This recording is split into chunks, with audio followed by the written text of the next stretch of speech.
control the seas, and you control the world. And in the high north, a new ocean is forming.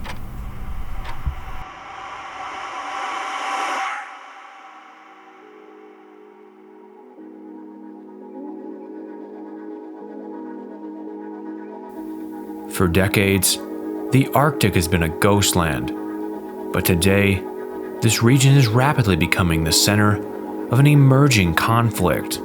On a frozen, windswept expanse in the Arctic, Vladimir Putin's military ambition is on grand display.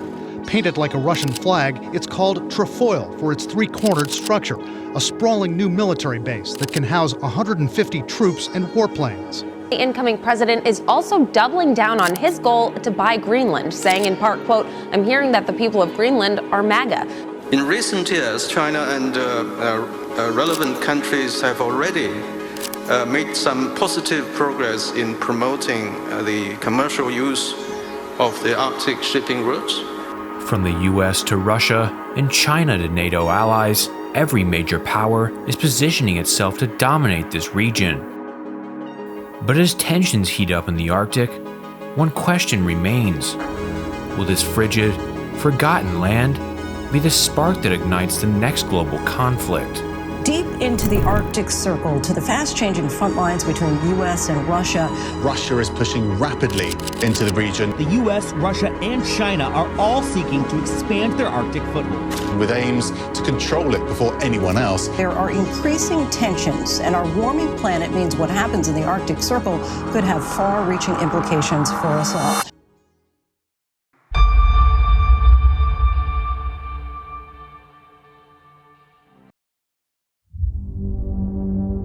Top of the world as global tensions find a new stage in the warming Arctic. With morning, growing concern over the Arctic, where Russian and Chinese warships have stepped up military cooperation in recent weeks.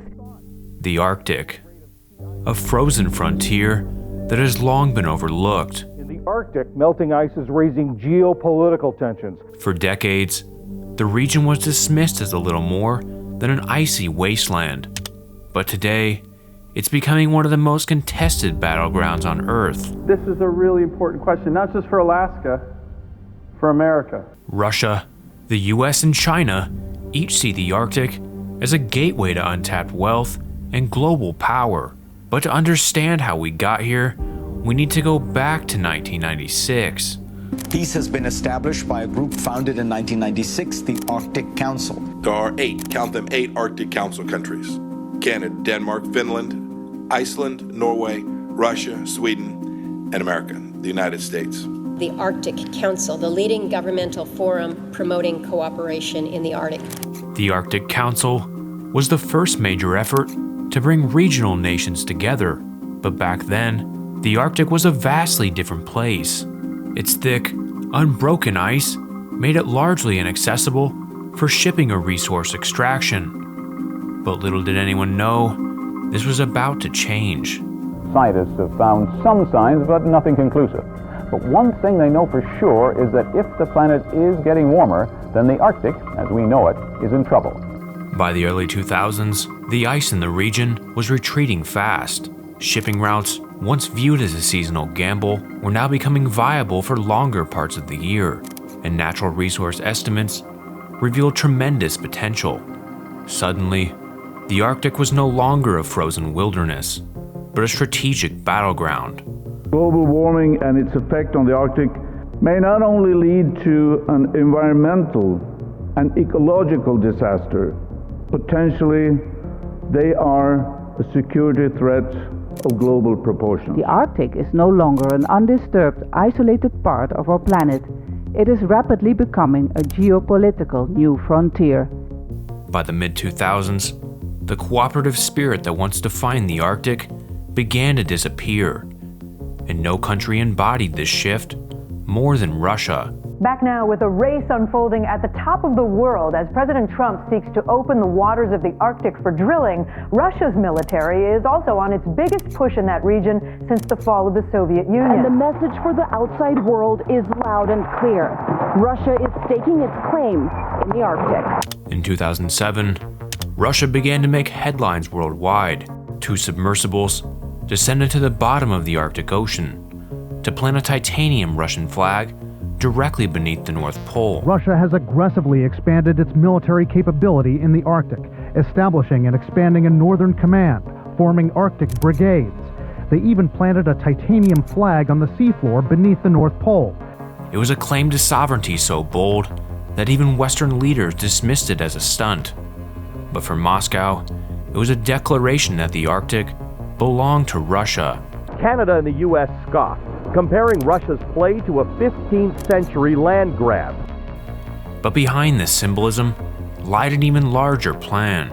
In 2007, Moscow formally submitted an extensive claim to the UN, arguing that the Lomonosov Ridge was an extension of Russia's continental shelf.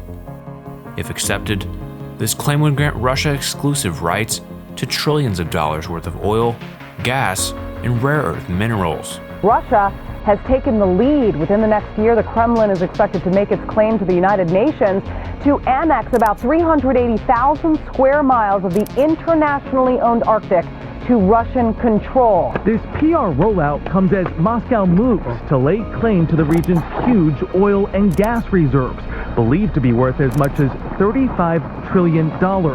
But as the world debated Moscow's territorial ambitions, Russia was already taking action. Over the next 2 decades, it would reopen more than 50 Soviet-era military bases, scattered across the Arctic. While the U.S. has a military presence in the Arctic, including airfields and infantry bases, there is concern in Washington that Russia has pushed in recent years to expand its own military capabilities there. Thanks in part to its large icebreaker fleet, Russia has been able to renovate old bases and infrastructure. It claims to have built 475 new military sites, including bases north of the Arctic Circle, as well as 16 new deepwater ports. Putin himself oversaw many of these developments, touring Arctic installations and praising soldiers that were stationed there. These moments were carefully choreographed to send a message, not just to the Russian people, but to the world at large. That despite the damage done to Russia's military from their invasion of Ukraine, they're still expanding up near the Arctic Circle fast.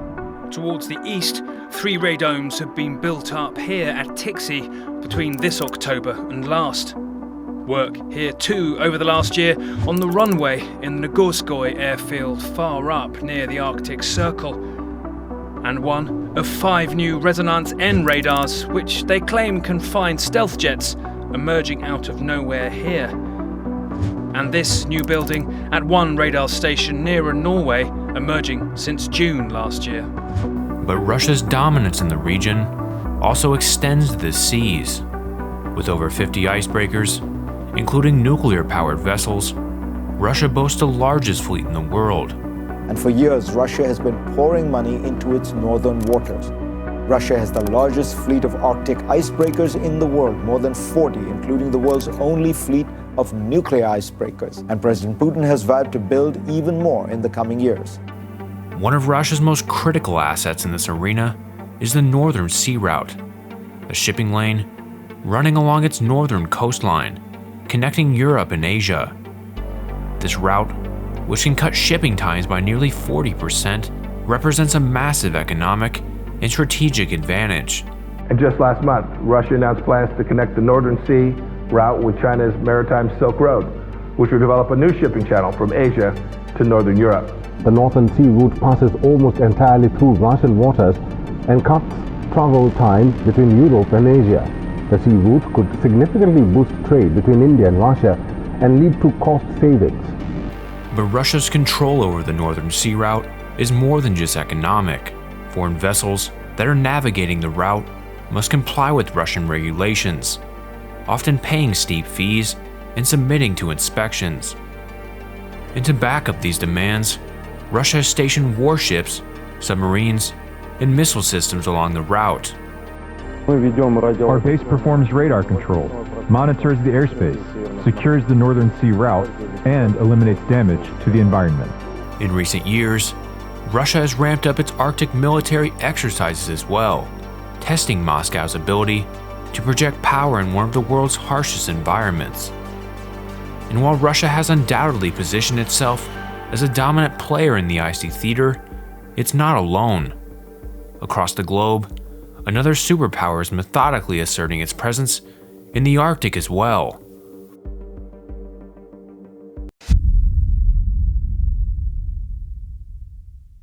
Also closely watching Russia's movements in the resource-rich Arctic and the Kremlin's growing cooperation with China. Tonight, the U.S. closely monitoring growing military cooperation between Russia and China. At first glance, China's Arctic ambitions might seem far-fetched. The country lies thousands of miles away from the polar north with no territorial claims. But Beijing's interest in the Arctic is far from theoretical. As the world is concerned about climate change and Arctic ice melt, there is one nation which of course is rejoicing in this rather worrying phenomenon. It happens to be China. For years, China positioned itself as a near-Arctic state, gradually increasing its presence in the region. China now calls itself a near-Arctic country to ensure it has a stake in any negotiations over opening territory. But in 2018, Beijing made its ambitions clear. That year, Xi Jinping unveiled what he called the Polar Silk Road, branding the Arctic as an essential extension of China's Belt and Road Initiative. Then there's China, not an Arctic country, but one that wants to be. In 2018, it released an official policy paper that laid out plans for large-scale investment and infrastructure in the north. It's part of what they call a new Polar Silk Road. By staking a claim in the Arctic, experts believe that China is attempting to bypass traditional choke points like the Suez and Panama canals. Doing so could significantly reduce shipping costs and give Beijing a major edge in global trade. You know, every 5 years the president of China gives a political report, right? And in 2017, President Jinping did. And 30 times he said China will be a global power. But shipping is just one part of China's Arctic playbook. The region's untapped reserves of oil, natural gas, and rare earth minerals are equally enticing to Beijing. Greenland in particular has become a focal point for China's resource ambitions. 40 years since China set out to open up its economy, Beijing is still relentlessly seeking new opportunities to expand and invest overseas. That now includes the Arctic, Greenland, the Danish territory east of Canada. Greenland is a case in point. China is interested in the island country due to its huge reserves of rare earths and other minerals. One of the most prominent examples is the Kvanefeld mine, home to one of the world's largest deposits of rare earth elements. In recent years, Chinese firms have attempted to acquire stakes in this and other Greenlandic mining projects, often backed by Beijing state financing. Kvanefeld mining project, one of the world's largest untapped deposits of rare earth elements. Minerals the West currently relies on China for to manufacture electronics. However, these investments haven't always been welcome. Greenland's government, along with Denmark and its global partners, have blocked several Chinese bids, citing concerns over national security and the risk of handing strategic resources to a geopolitical rival. But these setbacks haven't deterred Beijing. Instead, they've pushed China to explore other avenues as well, such as infrastructure development. Russia and China have been making inroads, setting up commercial and industrial infrastructure in the territory and in the surrounding areas of the Arctic. Well, it could have an absolute impact. I mean, I'm concerned personally about the strategic investments that we see by China throughout Europe, in air and seaports or vicinities of that, and critical technologies and companies that hold that. Particularly in the high north, where you note Greenland and Iceland both are important bodies. Beijing has proposed building airports, ports, and other critical infrastructure on the island, framing these projects as development opportunities for Greenland. Yet Western analysts warn that such investments could pave the way for dual-use facilities, projects that serve both civilian and military purposes. Words and actions raise doubts about its intentions. Beijing claims to be a near-Arctic state, yet the shortest distance between China and the Arctic is 900 miles. There are only Arctic states and non-Arctic states. No third category exists, and claiming otherwise entitles China to exactly nothing. But China's Arctic ambitions extend beyond Greenland as well. In Iceland, Beijing has invested in research partnerships and tourism infrastructure, positioning itself as a collaborative partner while expanding its influence. It's also funded polar research stations and deployed advanced icebreakers to map the Arctic seabed. Well, I think a lot of countries have invested very heavily in scientific research to see what sort of resources are available as particularly the ice recedes and opens up areas of sea space. So things like commercial fishing, for example. And this is something which does make Arctic states nervous when it comes to relations with countries outside the Arctic region. While these activities are often presented as peaceful and scientific, they have raised suspicions in the West. Many believe that Beijing's Arctic research is a cover for intelligence gathering and resource mapping, laying the groundwork for future exploitation. China has a research station in Svalbard. It has a brand new one in Iceland. And of course, it uses its icebreaker, the Shui-Long, as a scientific research platform in the Arctic.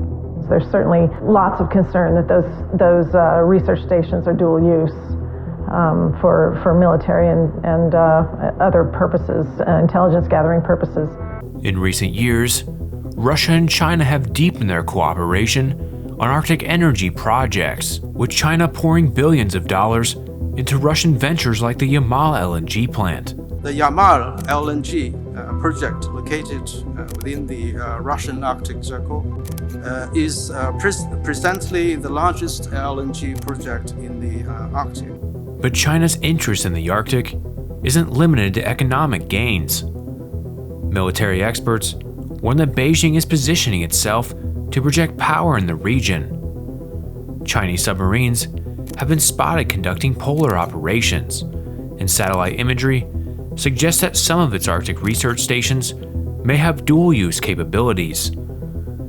These activities are part of a broader strategy under Xi Jinping to challenge Western dominance. And while both Russia and China advance their grip on the region, Washington now faces a critical question. Can it regain control of the Arctic before it's too late?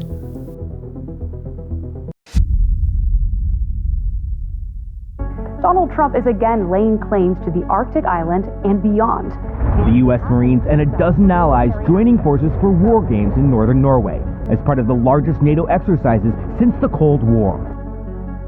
For much of the 20th century, the Arctic was little more than an afterthought in Washington. Now, with Russia militarizing its Arctic coastline and China expanding its economic footprint, America is waking up to the region's critical importance. And America has very strong strategic, national security, economic security interests in the Arctic. The U.S. Arctic strategy begins with its northernmost state, Alaska. Alaska is home to some of the largest untapped oil and natural gas reserves in the world, making it an economic asset as well as a military one. The U.S. currently operates 9 military bases across the state, positioning Alaska as a frontline defense against both Russia and China. If confirmed, Senator, it would be a pleasure to work alongside you and this entire committee to recognize the very real threat in the Indo-Pacific, the very real ways, even these past couple of weeks, that Russia has attempted to probe and push in and around Alaska, and also the very real strategic significance of Alaska vis-a-vis shipping lanes through the Arctic. There are many, many ways in which Alaska is strategically significant. The Pentagon has responded by pouring resources into reinforcing Alaska's military capabilities, prioritizing missile defense systems, Arctic survival training, and the deployment of advanced aircraft to counter both Russian and Chinese influence in the region. Since the Second World War, our intrepid service members in Alaska have proudly stood at the top cover for North America. You are a powerful warning to the world to never strike American soil. You are a warning that everybody knows about and nobody wants to play with. Yet even with these investments, the U.S. faces a glaring weakness: its icebreaker fleet.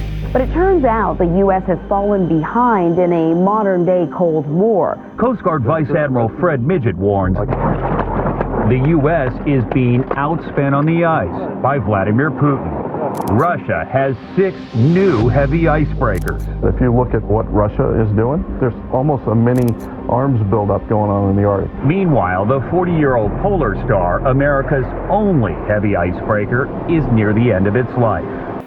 Recognizing this vulnerability, Washington has ramped up its funding for construction of modern icebreakers. Some U.S. senators have already called on the Trump administration to grow its presence in the Arctic, including building more ice-breaking ships. Russia is believed to have 40 of the vessels. The U.S. only has 2.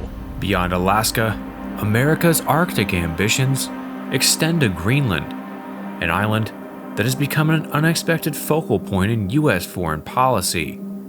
Home to Thule Air Base, Greenland plays a crucial role in U.S. missile defense and space surveillance. Positioned strategically in the Arctic, the base allows the U.S. to track ICBMs, monitor satellite movements, and maintain early warning systems against potential threats. In 2019, Donald Trump made headlines by suggesting that the U.S. would purchase Greenland from Denmark. Fast forward to 2025, and Trump has reignited the idea. And I also have a message tonight for the incredible people of Greenland. We strongly support your right to determine your own future.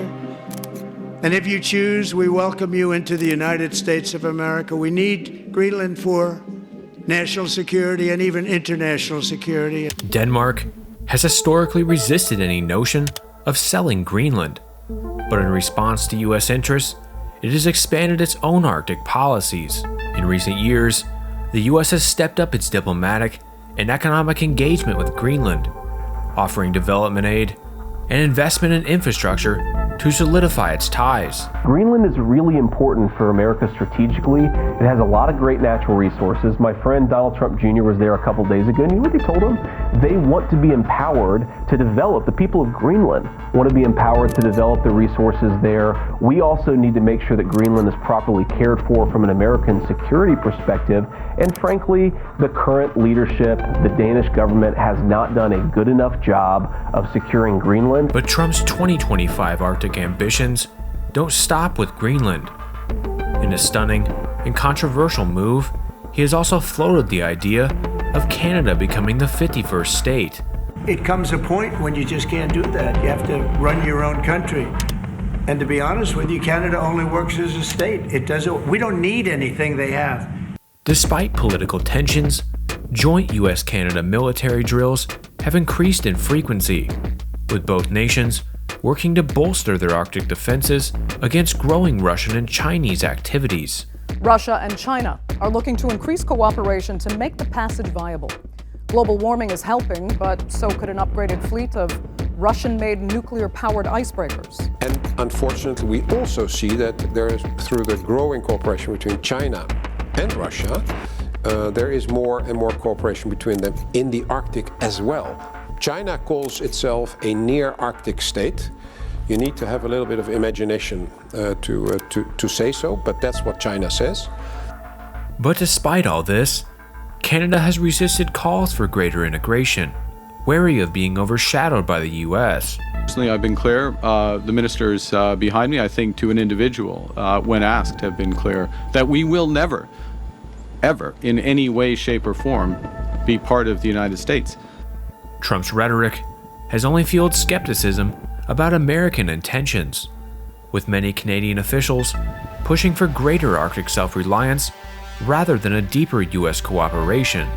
In recent years, NATO has significantly increased its focus on the Arctic as well, recognizing its growing importance. U.S. Marines training in the Arctic. It is a major test of NATO's military capabilities in the region as tensions grow between Russia and the West. This armada of military ships off the coast of Norway is a show of force from NATO. No enemy is defined, but Russia is on everyone's mind. The alliance has expanded its military exercises in the region in an attempt to improve its readiness among members. In November 2024, approximately 3,600 soldiers from the US, UK, and other NATO members participated in large-scale artillery exercises in Finland's Arctic region. Mr. President, Greenland What is your vision for the potential annexation of Greenland and getting them potentially? Well, I think it'll happen, and I'm just thinking, I didn't give it much thought before, but I'm sitting with a man that could be very instrumental. You know, Mark, we need that for international security, not just security, international.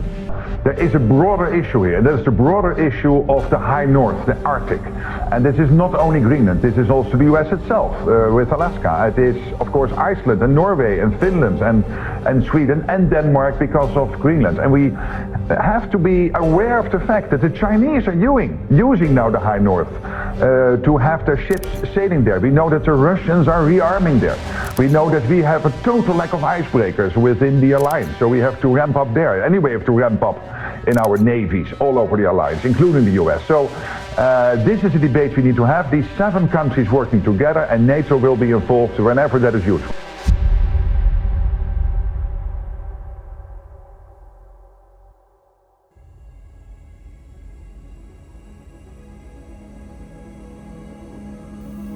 The Arctic is no longer a frozen wasteland.